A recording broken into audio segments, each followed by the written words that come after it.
ఓ రాజాది రాజుగా లోకన జ్యోతిగా పుట్టాడు నా యేసయ్యా.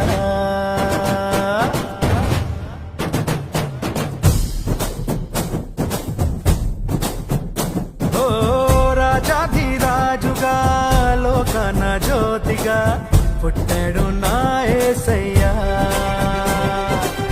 కనులారా చూడగా రండి వేడగా వచ్చాడు నా మెస్సయ్యా.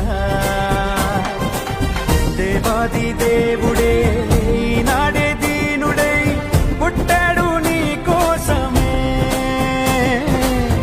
ఈ గొప్ప కానుక సంతోష వేడుక చెయ్యాలి ఆర్భాటమే. నిన్ను కాపాడగా ప్రేమ చూపించగా మన ప్రభు యేసు ఉదయించెనే. నిన్ను రక్షించగా ఇలా దీవించగా ఈ పుడమందు జనించెనే. నిన్ను కరుణించారు దించెనే.